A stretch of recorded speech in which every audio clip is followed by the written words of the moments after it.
بسم اللہ الرحمن الرحیم اللہم صلی علی محمد وعلی آل محمد وبارک وسلم عن ابی ہریرہ رضی اللہ عنہ ان رسول اللہ صلی اللہ علیہ وسلم قال اذا نودی للصلاة ادبر الشیطان وله غرات رواہ البخاری۔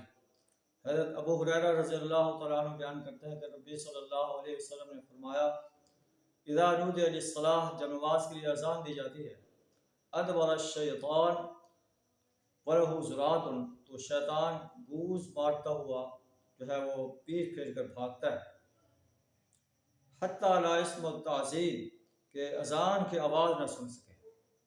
فاذا قضی النداء اقبل جب اذان مکمل ہو جاتی ہے تو پھر وہ آ جاتا ہے۔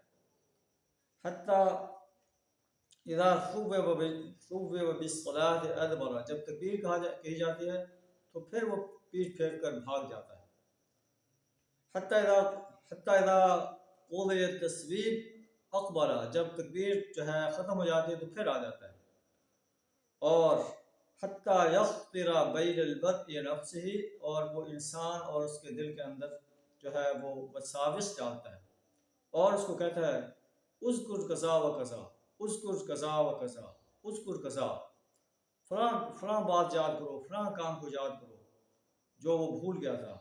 اور یہاں تک کہ حتی یظل الرجل لا یدری کم صلی یہاں تک کہ انسان بھول جاتا ہے کہ اس نے کتنی نمازیں پڑھی۔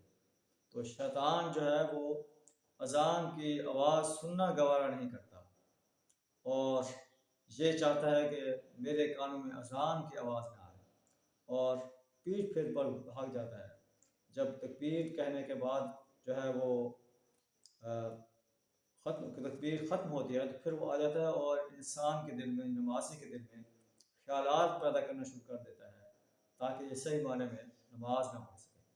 آئیے ہم بھی اپنے گریبان میں جھانک کر دیکھیں کہ کیا ہم اذان کی آواز سن کر اللہ کی پکار پر لبیک کہتے ہیں یا شیطان کی طرح نماز سے، اذان سے اپنا اور اسی طرح اقامت سے جو ہے اس پر لبیک نہیں کہتے اور بھاگ جاتے ہیں یا اپنے گھروں میں بیٹھے رہتے ہیں، اپنے کاروبار میں بیٹھے رہتے ہیں، اپنے گپ شپ میں مصروف رہتے ہیں اور اللہ کی اس پکار کی پرواہ نہیں کرتے۔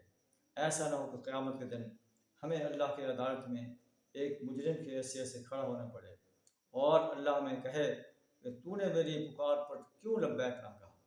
اللہ سے دعا ہمیں اپنی پکار پر لبیک کہنے اور نماز باجماعت ادا کرنے کی توفیق عطا فرمائے۔ وآخر دعوانا الحمد للہ رب العالمین۔